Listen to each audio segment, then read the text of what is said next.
महावीर ने कहा है,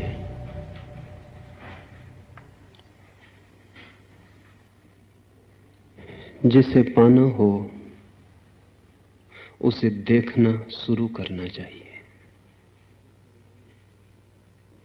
क्योंकि हम उसे ही पा सकते हैं जिसे हम देखने में समर्थ हो जाएं।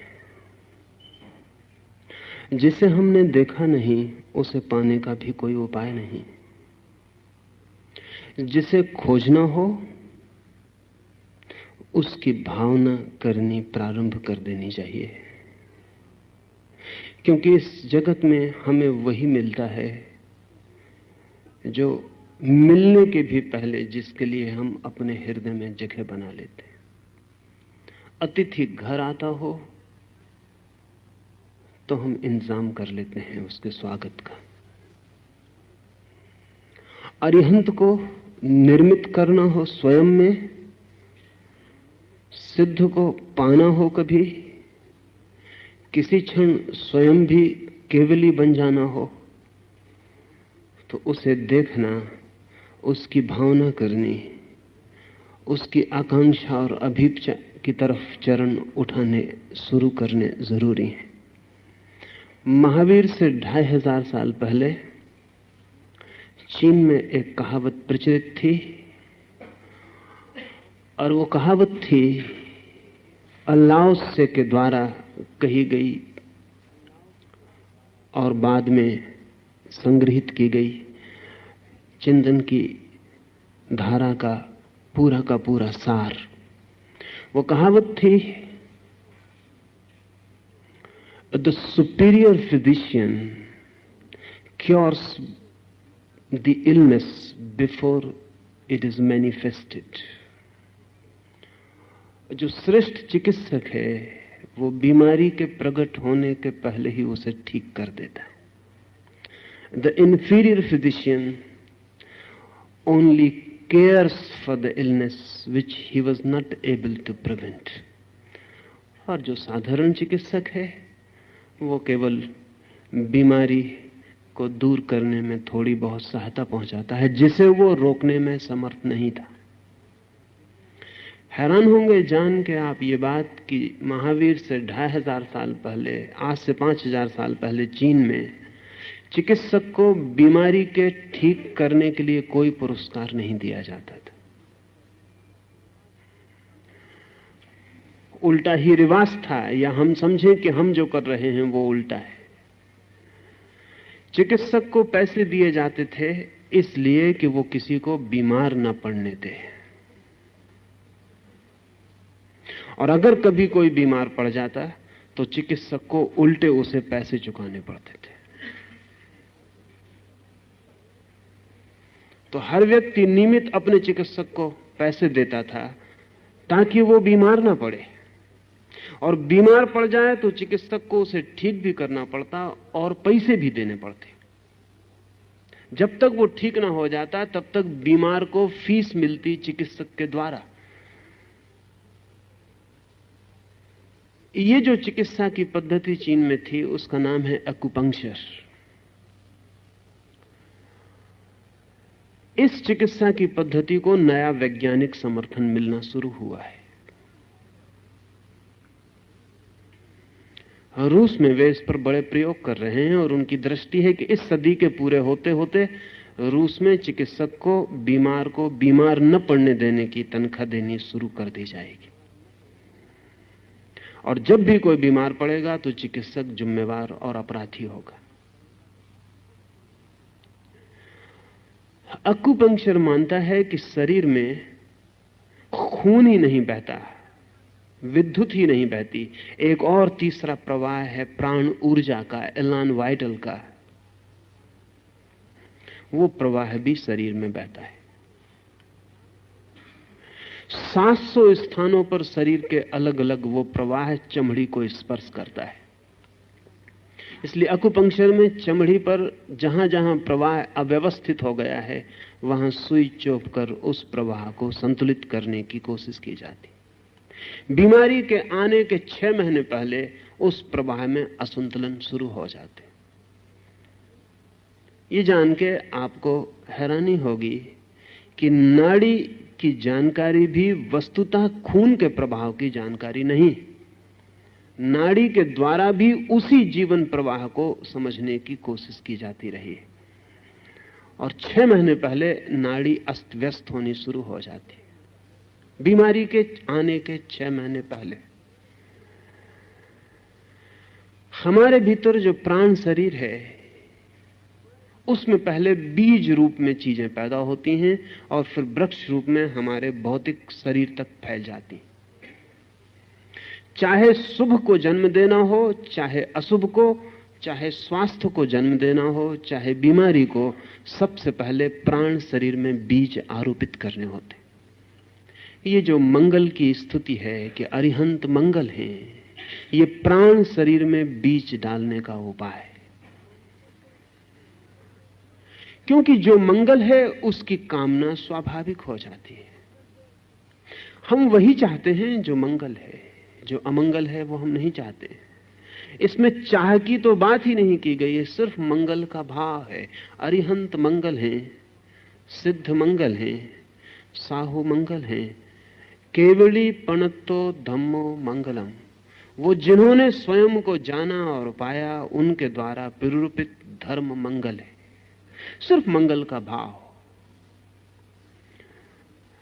ये जान के हैरानी होगी कि मन का नियम है, जो भी मंगल है ऐसा भाव गहन हो जाए, उसकी आकांक्षा शुरू हो जाती। आकांक्षा को पैदा नहीं करना पड़ता, मंगल की धारणा को पैदा करना पड़ता है। आकांक्षा मंगल की धारणा के पीछे छाया की भांति चली आती।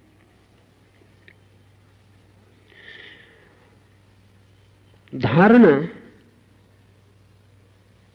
पतंजलि योग के 8 अंगों में कीमती अंग है, जहां से अंतरयात्रा शुरू होती। धारणा, ध्यान, समाधि। 6वां सूत्र है धारणा, 7वां ध्यान, 8वां समाधि। ये जो मंगल की धारणा है, ये पतंजलि योग सूत्र का 6वां सूत्र है और महावीर के योग सूत्र का पहला। क्योंकि महावीर का मानना यह है कि धारणा से सब शुरू हो जाता है।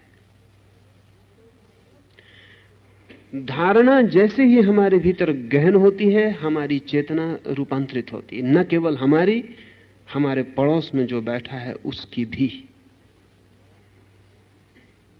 ये जान के आपको आश्चर्य होगा कि आप अपनी ही धारणाओं से प्रभावित नहीं होते, आपके निकट जो धारणाओं के प्रवाह बहते हैं उनसे भी प्रभावित होते। इसलिए महावीर ने कहा है, अज्ञानी से दूर रहना मंगल है, ज्ञानी के निकट रहना मंगल है।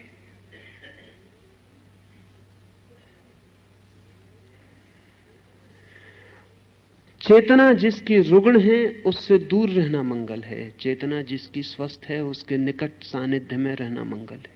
सत्संग का इतना ही अर्थ है कि जहां शुभ धारणाएं हों, उस मिल्यू में, उस वातावरण में रहना मंगल है। रूस के एक विचारक जो अकुपंक्चर पर काम कर रहे हैं, डॉक्टर सिरोव,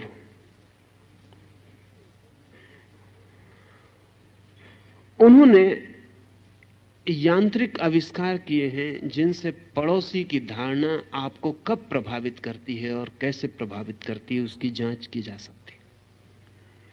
आप पूरे समय पड़ोस की धारणाओं से इंपोज किए जा रहे हैं। आपको पता ही नहीं कि आपको जो क्रोध आया है जरूरी नहीं कि आपका ही हो, वह आपके पड़ोसी का भी हो सकता है। भीड़ में बहुत मौकों पर आपको ख्याल नहीं है, भीड़ में एक आदमी जम्हाई लेता है और 10 आदमी उसी क्षण अलग अलग कोनों में बैठे हुए जम्हाई लेना शुरू कर देते। सरों को कहना है कि वो धारणा एक के मन में जो पैदा हुई, उसके वर्तुल आसपास चले गए और दूसरों को भी उसने पकड़ लिया।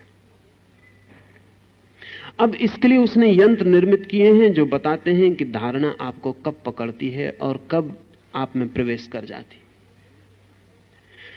अपनी धारणा से तो व्यक्ति का प्राण शरीर प्रभावित होता ही है, दूसरे की धारणा से भी प्रभावित होता है। कुछ घटनाएं इस संबंध में आपको कहूं तो बहुत आसान होगा। 1910 में जर्मनी की एक ट्रेन में एक 15-16 वर्ष का युवक बेंच के नीचे छिपा पड़ा है। उसके पास टिकट नहीं है, वो घर से भाग खड़ा हुआ है, उसके पास पैसा भी नहीं है। फिर तो बाद में वो बहुत प्रसिद्ध आदमी हुआ और हिटलर ने उसके सिर पर 2 लाख मार्क की घोषणा की कि जो उसका सिर काट लाए।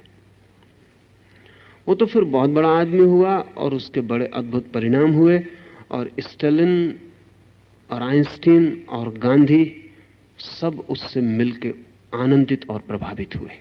उस आदमी का बाद में नाम हुआ वुल्फ मैसिंग। उस दिन तो उसे कोई नहीं जानता था 1910 में। वुल्फ मैसिंग ने अभी अपनी आत्मकथा लिखी है जो रूस में प्रकाशित हुई है और बड़ा समर्थन मिला है। अपनी आत्मकथा उसने लिखी है अबाउट माई सेल्फ। उसमें उसने लिखा है कि उस दिन मेरी जिंदगी बदल गई। उस ट्रेन में नीचे फर्श पर छिपा हुआ पड़ा था बिना टिकट के कारण। मैसिंग ने लिखा है कि वो शब्द मुझे कभी नहीं भूलते, टिकट चेकर का कमरे में प्रवेश, उसके जूतों की आवाज और मेरी सांस का ठहर जाना और मेरी घबराहट और पसीने का छूट जाना ठंडी सुबह, और फिर उसका मेरे पास आके पूछना, यंग मैन योर टिकट। मैसिंग के पास तो टिकट थी नहीं,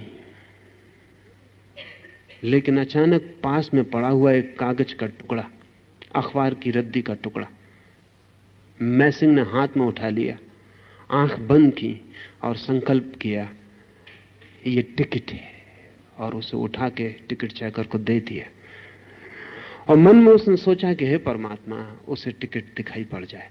उसने उस कागज को पंक्चर किया, टिकट वापस लौटाई और कहा कि when you have got the ticket why you are lying under the seat.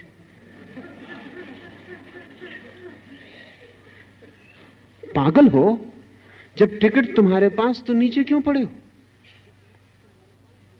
मैसिंग को खुद भी भरोसा नहीं आया, लेकिन इस घटना ने उसकी पूरी जिंदगी बदल दी। इस घटना के बाद पिछली आधे 50 वर्षों में जमीन पर वो सबसे महत्वपूर्ण आदमी था जिसे धारणा के संबंध में सर्वाधिक अनुभव थे।